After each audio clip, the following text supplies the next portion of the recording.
कुछ लोग दर्द से टूट जाते हैं और कुछ लोग दर्द को ही अपनी पहचान बना लेते हैं, लेकिन फिर कुछ लोग होते हैं जो अपना सब कुछ खो जाने के बाद भी डिसाइड करते हैं लोगों की हेल्प करने के लिए, उन्हें प्रोटेक्ट करने के लिए। और फिर इसी तरह कगाशी हताके की स्टोरी सिर्फ एक टैलेंटेड शिनोबी की स्टोरी नहीं है, ये स्टोरी है उस लड़के की जिसके लिए हर एक इम्पोर्टेंट रिलेशनशिप इवेंचुअली एक पेनफुल मेमोरी बन गई। कगाशी का जन्म कोनोहा विलेज के एक लेजेंडरी शिनोबी के घर हुआ था, लेकिन बचपन में ही उसकी मदर की डेथ हो गई थी एंड उसके फादर साकुमो हताके विलेज के काफी टैलेंटेड एंड रिस्पेक्टेड निंजा थे। इवन उन्हें पूरी दुनिया White Fang of the Leaf नाम से जानती थी एंड यही टैलेंट कगाशी ने भी अपने फादर से इनहर्ट किया था। एकेडमी में उसकी एबिलिटीज इतनी एक्सेप्शनल थी कि वो बहुत जल्दी ग्रेजुएट हो गया। इवन वो 1 साल बाद चुनिन भी बन गया था। वो डिसिप्लिन था, टैलेंटेड था और उसका एक ब्राइट फ्यूचर लग रहा था। लेकिन फिर एक दिन उसके फादर साकुमो मिशन के दौरान अपने कॉमरेड्स की जान बचाने के लिए मिशन को अबैंडन कर देते हैं, जिस वजह से मिशन फेल हो जाता है एंड उसके बाद विलेज के लोग साकुमो को ही ब्लेम करते हैं। वो अपने ही विलेज के लोगों के जजमेंट्स के आगे पावरलेस हो जाते हैं, जिस वजह से वो सुसाइड कर लेते हैं। और ये चीज कगाशी को काफी डीपली इम्पैक्ट करती है। वो ये बिलीव करने लग जाते हैं कि इमोशन वीकनेस है, उसके लिए सिर्फ रूल्स फॉलो करना एंड मिशन को सक्सेस दिलाना ही मेन था। स्लोली उसने अपने इमोशंस को साइड कर दिया एंड रूल्स से ऑब्सेस्ड हो गया, जिसके बाद उसके लाइफ में आई टीम मिनाटो, जिसमें तो ओबितो उचिया, रेन नोहारा एंड उसके टीचर मिनाटो नामिकाजे।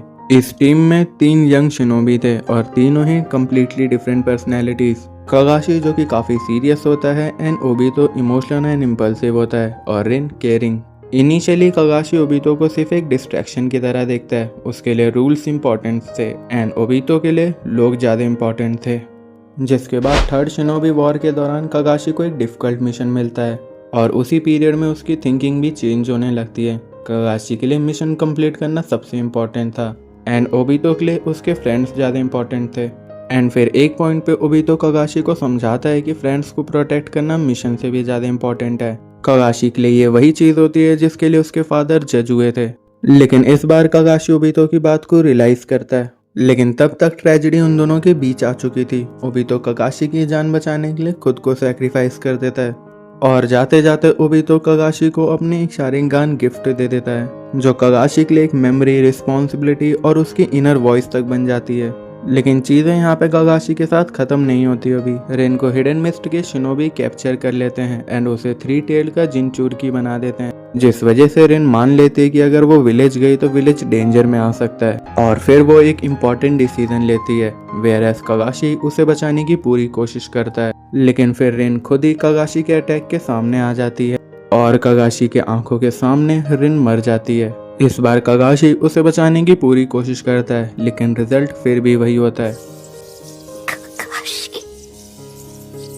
एंड फिर विलेज पे 9 टेल अटैक के दौरान मिनातो की भी डेथ हो जाती है एंड इस मोमेंट तक कगाशी सब कुछ खो चुका था एंड यहीं से उसके लाइफ पे एक डेंजरस फेज शुरू होता है। वो अंदर से काफी एंग्री होता है, लेकिन वो स्क्रीम नहीं करता, बेवजह कुछ भी डिस्ट्रॉय नहीं करता। वो अपने इमोशंस को सप्रेस करता है एंड अपने एंगर को साइलेंस में कन्वर्ट करता है। उसका फेस देखने में बहुत ज्यादा काम लगता है, लेकिन उसके अंदर सालों का ग्रीफ भरा हुआ है एंड वो अपना सारा एंगर अपने अपोनेंट्स पे निकालता है, जिस वजह से वो लोगों के लिए रूथलेस किलर बन जाता है और फिर उसे कोल्ड ब्लडेड निंजा नाम से जाना जाता है। The copy ninja Kakashi Hatake।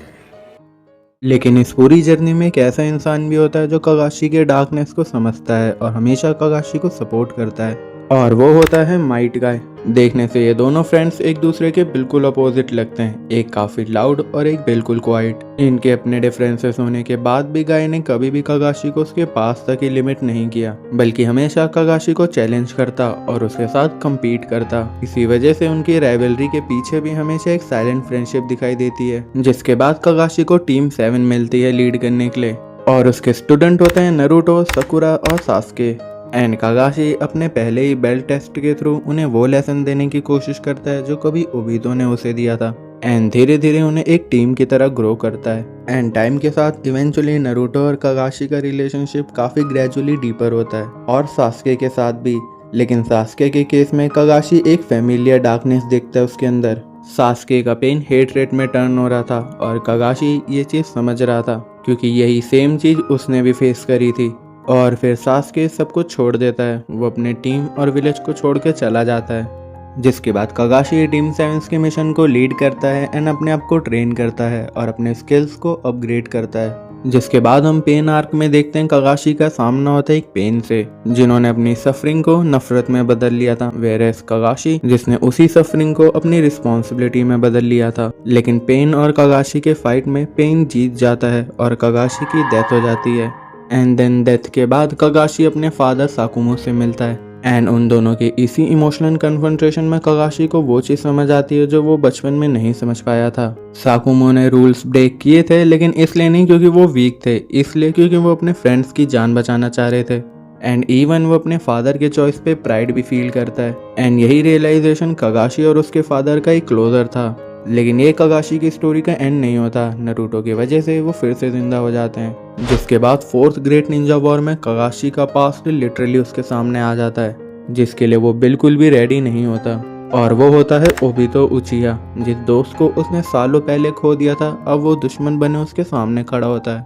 उन दोनों के पास अपने ट्रॉमास होते हैं और उन दोनों ने ही लोनलीनेस फील की थी, लेकिन फिर भी उनके डिफरेंट चॉइसेस ने उन्हें एक दूसरे के सामने खड़ा कर दिया है। उस बैटल में कागाशी ओबितो को डिफीट नहीं करना चाह रहा था। He wants to reach him, क्योंकि कागाशी ओबितो को दुश्मन नहीं बल्कि अपने टीममेट की नज़र से देख रहा होता है।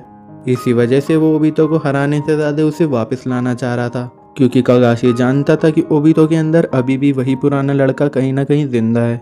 उन दोनों की फाइट में नफरत नहीं होता, बल्कि एक दूसरे को लेकर डिसबिलीफ होता है।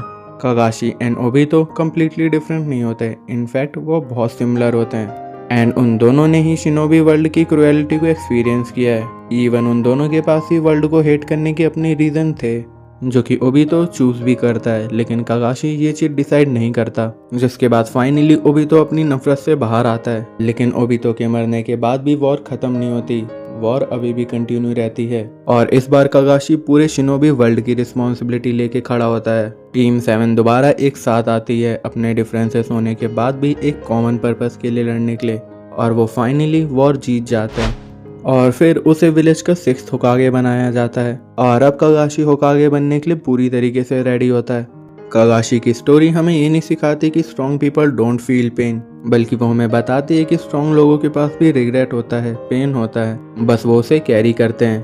कागाशी कभी भी अपना एंगर और पास्ट इरेज नहीं कर पाया था, बल्कि कागाशी ने अपनी उन्हीं मेमोरीज को अपनी रिस्पॉन्सिबिलिटी बनाया, और यही चीज कागाशी की रियल स्ट्रेंथ थी। For those who follow the path of revenge, it never ends well.